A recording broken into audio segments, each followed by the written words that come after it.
What's going on, guys? Today I want to talk about a little black clover theory I've been developing.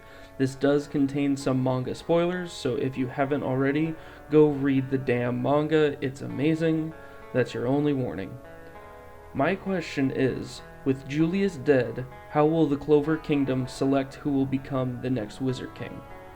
The only specifications Julius Novachrono gave was merit, which is incredibly vague and somewhat unquantifiable. Today, I'm going to explore all the possible ways the next Wizard King could be selected, including the one I think would be the most interesting. Let's begin with the stars each Magic Knight earns for exceptional performance. Going purely based off of what Julius said, this is the most obvious conclusion for how they'll choose the next Wizard King. This would mean that whoever was the captain of the squad with the most amount of stars at the time the position of Wizard King opened up would assume that role. While on the surface this is the most obvious, I do think it's a little counterintuitive. Julius emphasized individual merit. Therefore, if it was based on the stars, it would be whoever had amassed the most amount of stars regardless of rank. Naturally, this would favor veterans, which should hopefully be higher ranks since they've been Magic Knights for a longer period of time, and while I do think this is the most possible, it would be the least interesting. Due to the constant decay of organizations like these, we would naturally see this leading to farming stars and just chasing those accolades. They would game the system, similar to how Endeavor gamed the hero ranking system in My Hero Academia, despite being a terrible human being. However, this all doesn't even matter once we recognize that the star system is relatively new to the Magic Knights. It was implemented to give commoners a sense of competition with the nobles. It hasn't been around for hundreds of years like the position of Wizard King, and I don't think it's likely they change their entire selection process to favor commoners. Another possible route for the selection of a new Wizard King would be a tournament between the captains to see who's the strongest. The seeding would naturally be determined by who had the most stars, since, as we discussed earlier, it's the only way to quantify their success. This would be a fun way for the reader to experience how contentious this selection could be. However, I don't see it as a reasonable way to select the leader, for the simple fact that just because somebody is strong does not mean they would be a good leader, and I am drawing from personal experience on this as well. I played football for about 10 years of my life, and I was never the strongest, but I was voted to be team captain over and over again, even after switching organizations.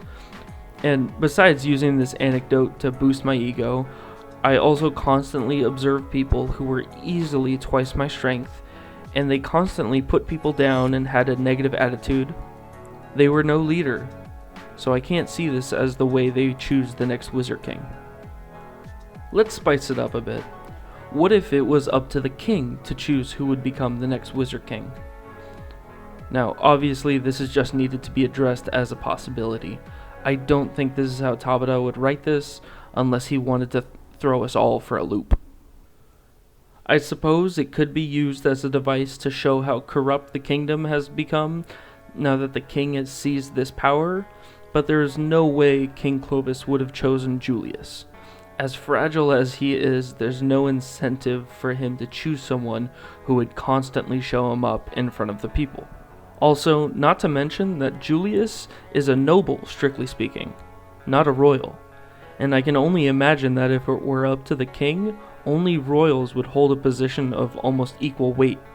So, unless it's used as a political storytelling device, I don't see this as a possibility. Now, what if it was up to the current captains to vote for who they thought would best serve as the Wizard King? This would be a fascinating display of unprecedented cooperation on the part of the captains, which is exactly why I don't think it's a likely possibility. I don't know if y'all have seen the Pirates of the Caribbean movies, but there's a scene, I think in the third one, when they're trying to elect a new pirate king, and everybody just votes for themselves. And that's exactly why there hasn't been a pirate king in hundreds of years. I'm drawing on memory here, so my details may be a bit off, but the point remains. There is no conceivable way these arrogant-ass captains would ever vote for someone to be Wizard King besides themselves. The only exception to this might be Rill, just because he's so young, but I wouldn't be shocked if he maintained the status quo by voting for himself as well. Even if we disregard our current captains, there have been hundreds of Magic Knight captains in the past 500 years since the first Wizard King, and the thought that all of them were able to consistently choose a new Wizard King is statistically too astounding to entertain. So I really don't see this as a viable option either. Lastly, and by far the most interesting, would be a vote by the people. Throughout Black Clover, we have seen over and over again how divided by class this world is. The commoners are looked down upon so harshly throughout the series. But think about it. The Wizard King is loved by the people far more than the king. The king is constantly jealous of this admiration for what he sees as a lesser position. But why would it be seen as a lesser position?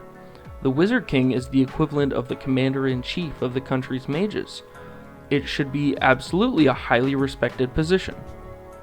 Now, you might object. The Clover Kingdom is a highly monarchical society, and it's steeped in class divisions. There's no way they would allow the people to hold that much power. And fair enough, but I would point out that the first Wizard King was most likely named by the people. Now, hear me out before you click off the video entirely.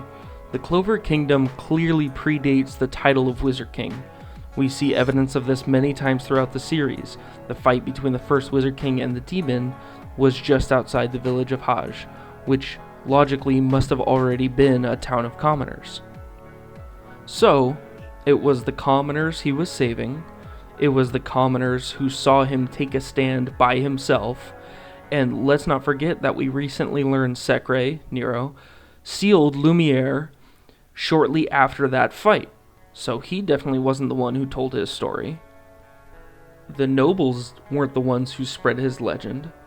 It must have come from the commoners, and they are the ones who named him the Wizard King.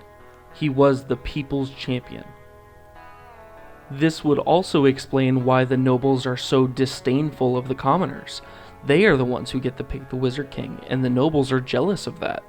That's why King Clovis tries to play down the influence of the position, because the Wizard King is the one who got the love of the people.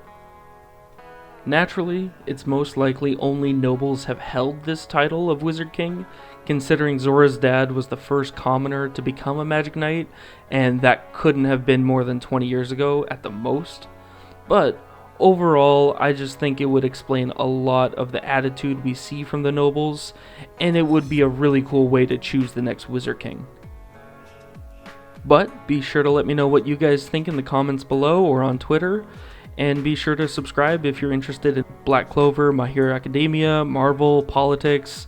I just kind of use this channel to rant about whatever I'm interested in. Have a good one.